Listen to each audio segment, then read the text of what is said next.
Good morning প্রিয় বন্ধুরা, তোমরা সবাই কেমন আছো? আশা করছি প্রত্যেকে বেশ ভালো আছো ঈশ্বরের আশীর্বাদে। আর তোমাদের ভালোবাসা ও ঈশ্বরের আশীর্বাদে আমরাও প্রত্যেকে বেশ ভালো আছি। তোমাদের সবাইকে আমার আরও একটি নতুন ভিডিওতে অনেক অনেক স্বাগত। আশা রাখছি আজকের ভিডিওটা তোমাদের খুব ভালো লাগবে। আজকে দেখো বিছানা থেকেই ব্লগটা শুরু করে দিলাম, আর এখন বাজে 5:30। আর এই দেখো ঘুম থেকে উঠে ঠাকুর প্রণাম সেরে তারপরেই সংসারের প্রত্যেকটা কাজে হাত দেব। আর সকাল সকাল ঠাকুর দর্শন করলে মনটা কিন্তু বেশ ভালো লাগে। আর ঘুম থেকে উঠে ওই জন্য আমি প্রথমেই ঠাকুরকে দর্শন করে নিই, তারপরে দেখো এখন রান্নাঘরটাকে খুলে নেব। আর এই দেখো এই জামা কাপড়গুলো তো এখানে মেলা আছে, দেখতে কিন্তু খারাপ লাগছে, কিন্তু খারাপ লাগলেও কিছু করার নেই, যেহেতু জামা কাপড়গুলো একটু শুকায়নি, মানে ভিজাই আছে, মানে 100%-এর মধ্যে ওই 70% শুকিয়েছে আর 30% কিন্তু এখনও ভিজা আছে। আর এই বেলকনিতেও অনেক জামা কাপড় আছে। আর বাইরে কিন্তু রেগুলারই মানে প্রতিদিনই বৃষ্টি হচ্ছে, এখানে মানে প্রতিদিনই বৃষ্টি হচ্ছে। আর বৃষ্টি হওয়ার ফলে এইভাবেই কিন্তু ঘরের মধ্যে জামা কাপড়গুলো আমাকে মেলতে হচ্ছে। তারপরে চোখে মুখে জল দিয়ে তারপরে চলে এসেছি যে এখন ঘরটাকে সুন্দর করে ঝাড় দিয়ে নেব। আর যেহেতু দিনে 2-3 বার ঝাড় দিই, তো মানে সকালের দিকেও কিন্তু অতটা বেশি নোংরা হয় না। আর পারলে রাতের বেলাও একটু গুছিয়ে রাখি, ওই জন্য সকালবেলা এই যে হালকা নোংরা পড়ে, আর সেই নোংরাটাই কিন্তু আমি এখন ঝাড় দিয়ে নিচ্ছি তোমাদের সঙ্গে বক বক করতে করতে। আর মামাম, তারপরে ছেলে, হাজব্যান্ড প্রত্যেকেই কিন্তু ঘুমোচ্ছে। আর আমি এই যে সকাল সকাল উঠে সংসারের কাজবাজ শুরু করে দিয়েছি। আর আমার না সকালবেলা উঠে সংসারে কাজগুলো করতে কিন্তু বেশ ভালো লাগে। আর এই যে সংসারে কাজকর্ম করতে করতে আর একটা জিনিস আমার ভীষণই ভালো লাগে, সেটা হলো ঠাকুরের নাম গান শুনতে ভীষণই ভালো লাগে। কিন্তু এখানে তো এসে সেটা কখনোই সম্ভব হচ্ছে না। কেন বলো তো? যেহেতু পাশের বাড়ি আর এক দিদি ভাড়াটিয়া থাকে, তারপরে আবার হাজব্যান্ডও শুয়ে থাকে। আর বাড়িতে থাকতে তো বাইরে বসে একটু শুনতাম, মানে বাইরের কাজগুলো করতে করতে চালিয়ে দিয়ে শুনতাম, কিন্তু এখানে তো এসে ঘরের মধ্যেই সমস্ত কাজবাজ সারতে হয়, ওই জন্য সেটা আর প্রতিদিন করা হচ্ছে না। তবে ভীষণই ভালো লাগে আমার গান বাজনা শুনতে। তবে যাই হোক, তোমাদের সঙ্গে বকবক করতে করতে কিন্তু আমার এই যে এই ঘরটাও ঝাড় দেওয়া হয়ে গেছে, মানে 3টে রুমই আমার, ছোটোখাটো 3টে রুমই আমার ঝাড় দেওয়া হয়ে গেছে। এখন নোংরাগুলো এক জায়গায় জড়ো করে ফেলে দেবো।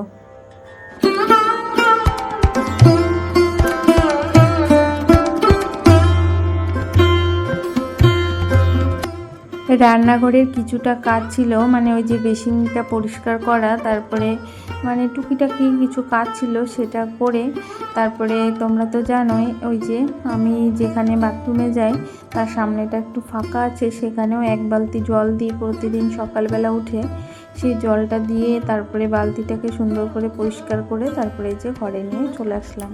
এই যে পরিষ্কার করে 1 বালতি জলও নিয়ে এসেছি। এখন এই যে ঘরটাকে সুন্দর করে মুছে নিচ্ছি।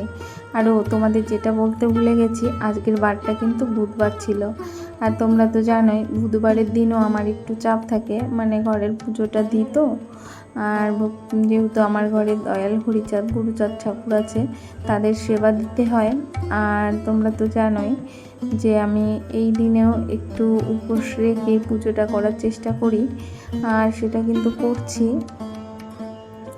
আর এই যে তোমাদের সঙ্গে বকবক করতে করতে পুরো 2টো রুমই আমার মোছা হয়ে গেছে। আর এখন এই যে বাইরে বেরিয়ে যাচ্ছি, তারপরে চলে যাব রান্নাবান্নার দিকে। তারপরে নাইটি চেঞ্জ করে, বাসি নাইটিটা চেঞ্জ করে তারপরে কিন্তু চলে এসেছি রান্নাঘরে। আর এই যে আজকে সকাল সকালে একটু রুটি করে নিচ্ছি। আর রুটিটা করার আগে কিছুটা ভাতও ভেজে নিয়েছি, কালকে রাতে না অনেকটা ভাত বেঁচেছিল। তা আমার ছেলে আবার, তো তোমরা প্রত্যেকেই জানো যারা আমার ভিডিও দেখো, আমার ছেলে কিন্তু ভাত ভাজি খেতে ভীষণই পছন্দ করে। ওই জন্য ভাবলাম যে এতটা ভাত ফেলে দেবো, আর সকালের দিকে তো আমি খাবো না, আমার একটু খেতে খেতে বেলা হবে। তাই ওর বাবা আবার বললো রুটি করে দাও, আমি রুটি খেয়েই অফিস চলে যাব। আর ছেলেও ভাজা ভাত খেয়ে ওই স্কুল চলে যাবে, তাই বললো তাই ভাবলাম যে না, এই যে রুটি করেছি আর ওই দিদিভাইয়ের ঘর থেকে ফ্রিজ থেকে মাছটা বের করে মাছে কিন্তু জল দিয়ে রেখেছিলাম। এখন সুন্দর করে মাছটাকে কিন্তু পরিষ্কার করে ধুয়ে নিলাম। আর মাছটা ধুতেই কিন্তু আমি কড়াইটাকে উনুনে বসিয়ে দিয়েছিলাম, আর কড়াইটা কিন্তু এরই মধ্যে তেতে গেছে। আর তারপরে এই যে তেল দিয়ে এখন মাছগুলোকে ছেড়ে দেবো। আর এই যে মাছটা দেখতে পাচ্ছ, এই মাছটা কিন্তু মঙ্গলবারের দিন এনেছিল। এই বোয়াল মাছটা মঙ্গলবারের দিন এনেছিল। কিছুটা মাছ আমি সেদিন রান্না করেছিলাম আর কিছুটা ফ্রিজে রেখে দিয়েছিলাম। এই যে আজকে সেই মাছটাই ভেজে নিচ্ছি। আর এই মাছটা না কাটা কম, বাচ্চাদের খেতে ভালো, কিন্তু আমার না মানে অন্য ধরনের মাছ খেতে বেশি ভালো লাগে না। মানে এই বোয়াল মাছ, তারপরে শিঙি মাছ, এইগুলো আমার খেতে ভালো লাগে না। আর তারপরে কিন্তু আমি সবজিটাও কুটে নিয়েছি। এই দেখো, আজকে সবজি কেটেছি থোর আর হলো গাটি কচু। আর এর মধ্যে না দুধ নিয়ে এসেছি নিচ থেকে, আর নিচে ঘোষালা দুধ দিয়ে যায়। আর এই যে এখন দুধটাও সেঁকে নেব, যেহেতু এই দুধটা না বেলা পর্যন্ত থাকলে কিন্তু নষ্ট হয়ে যাবে। ওই জন্য সেঁকে নিলাম, একেবারে রান্নাবান্না করে দুধটাও গরম দিয়ে নেব। আর এই দেখো, মাছগুলো সমস্ত আমার ভাজা হয়ে গেছে। এখন গাটি কচুগুলো দিয়ে দিলাম। এখন গাটি কচুগুলোকে ভালো করে কষিয়ে নিয়ে তারপরে কিন্তু হলুদ দিয়ে দিলাম।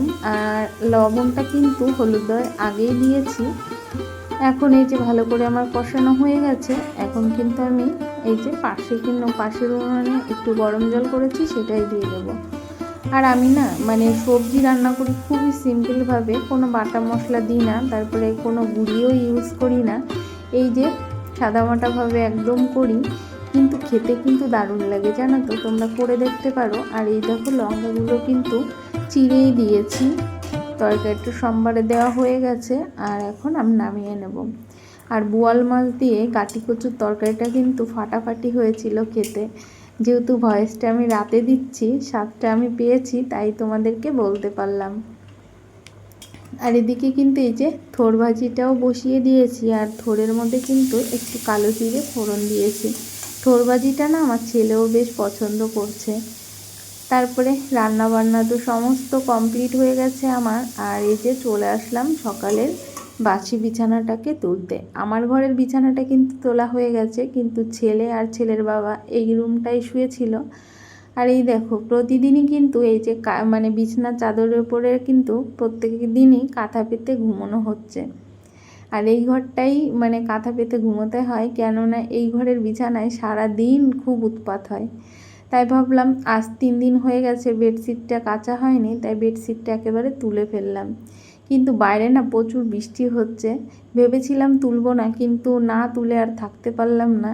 এতটা ময়লা হয়েছে, দেখতে ভীষণই খারাপ লাগছে। ওই জন্য ভাবলাম যে না, বৃষ্টি হচ্ছে হোক, বৃষ্টি তো প্রতিদিনই হবে, এখনকার ওয়েদার তো এরকমই থাকবে।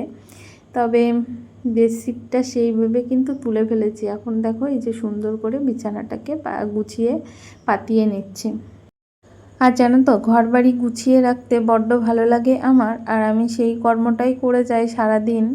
মানে টুকিটাকি কাজের মধ্যে সুন্দরভাবে ঘরটাকে গুছিয়ে রাখতে চেষ্টা করি। আর এটা করতে ভীষণই ভালো লাগে। আর জানো তো, যেটা তোমাদেরকে বলতে এলাম, চাকরিওয়ালা বউদের কিন্তু শখ থাকতে নেই। কেন বলো তো, কিছু একটা কিনলেও না অনেকের চোখে বাঁধে, আবার কিছু না কিনলেও অনেকের চোখে বাঁধে। যেই বউটা একজন চাকরিওয়ালার বউ হয়ে কিভাবে সাধারণভাবে কত সিম্পলভাবে জীবনযাত্রা চালায়, এটাও অনেকে দেখেও হাস্যকর নেয়। আবার অনেকেই আছে একটু বেশি বিলাসিতা দেখালে সেটাও আবার বলে অনেকটা ডিমান্ড নিয়ে চলে সে। তাই জন্যই বলি, চাকরিওয়ালাদের বউদের না শখও থাকতে নেই, ইচ্ছাও থাকতে নেই। যদি কেউ একটু বেশি দেখায় তাতেও অনেকে কথা শোনায়, আবার কেউ যদি একটু কম দেখায় তাতেও কথা শোনাতে কেউ ছাড়ে না। সবথেকে বড় কথা, কোনো সাধারণ পরিবারের বউ যদি কোনো চাকরিওয়ালা পরিবারে আসে, তার তো আরোই কথা শুনতে হয়। তাতে আবার যদি হয় তাদের যৌথ পরিবার, তাহলে তো আরোই বেঁধে গেল ব্যাগড়া। অনেকেই আছে, ধরো একটা বাড়িতে 2 ভাই, কেউ ধরো একজন ওই বিদেশ খাটে আর কেউ একজন চাকরি করে, তাহলে দেখবে ওই চাকরিওয়ালা বউটা যাই কিনুক না কেন, ওই যে বিদেশ খাটে সেই বউটা কিন্তু সারাক্ষণই তাকে খোঁচা মেরে কথা বলবে। যদি সে একটা কমা জিনিসও কেনে সেটাও কিন্তু খোঁচা মেরে কথা বলবে। আর জানোই তো, যাদের মধ্যে শিক্ষা দীক্ষার গুণ থাকে তারা কিন্তু কাউকে খোঁচা মেরে কথা বলতে পারে না। আর চাকরিওয়ালাদের বউরাও কিন্তু সেই সোর্সেই কিন্তু কাউকে কিছু বলতে পারে না। অনেকেই বলে যায়, শুনে যায়, কিন্তু উত্তর করতে চায় না, কেননা ঝামেলাটা তারা পছন্দ করে না। এটাই হলো তাদের মূল ফ্যাক্ট। আর অনেকেই আছে যারা শিক্ষা দীক্ষা কম থাকে তারা কিন্তু এইভাবে বলতে থাকে, কিন্তু যারা বুদ্ধিমান মেয়ে তারা কিন্তু কখনোই মানে আঘাত দিয়েও কথা বলতে চায় না, জেনে বুঝে সবটাই মানিয়ে নেয়, চুপ করে থাকে। আর এটা কিন্তু অনেকেই করে, আর অনেকেই আছে জবাব দিয়ে দেয়, কিন্তু সবাই সেটা করে না গো। তবে যাই বলো, এই জন্যই এত কিছু বললাম। আর আমার ক্ষেত্রেও সেটা হয়েছে, কেননা আমি বেশি ডিমান্ড নিয়ে চলি না, খুব সাধারণভাবে লাইফস্টাইল করি, তো সেটাই অনেকের চোখে পড়ে আর সেটাই অনেকে বলতে চায়। আমি বুঝি যে আমাকে কিভাবে বলছে, ওই যাকে বলে ওই যে ঠেস মারে কথা বলা, সেটা কিন্তু অনেকেই বলে। তবে আমি সবটাই ইগনোর করে চলি। তবে এখন কিন্তু আমি বেশ ভালো আছি। আর এই দেখো, অনেক কথা বললাম, অনেক গল্প করলাম, এর মধ্যে আমার পুজো দিয়া কমপ্লিট। এখন কিন্তু ওই 11টার মতো বাজে, আর ঘরের প্রত্যেকটা কাজবাজি হয়ে গেছে, শুধু এই জামা কাপড়গুলো মেলতে বাকি ছিল। আর এর মধ্যে মাম্মামকে 11:30টার মধ্যেই স্নান করিয়ে নিয়ে এসেছি, যেহেতু বাইরে প্রচুর বৃষ্টি হচ্ছে, তাই ভাবলাম একেবারে স্নান করিয়ে নিয়েছি। এখন মাম্মামকে কিছুটা খাবার খাইয়ে ঘুম পড়িয়ে দেব। আর আমি ছেলের জন্য একটু ভাত রান্না করব, সেই চালটাও ধুয়ে রেখে দেব, তাহলে ছেলে আসার আগে ঝটপট করে কিন্তু আমি রান্নাটা করে দিতে পারবো। তা আবারও বলছি, এই পর্যন্ত যে সকল বন্ধুরা আমার ভিডিওর সাথে আছো তোমাদের সবাইকে অসংখ্য অসংখ্য ধন্যবাদ। প্রিয় বন্ধুরা, তোমরা প্রত্যেকেইভাবে আমার পাশে থেকো, সাথে থেকো। তোমাদের সবাইকে অনেক অনেক ভালোবাসা, নতুন পুরাতন সবাইকে।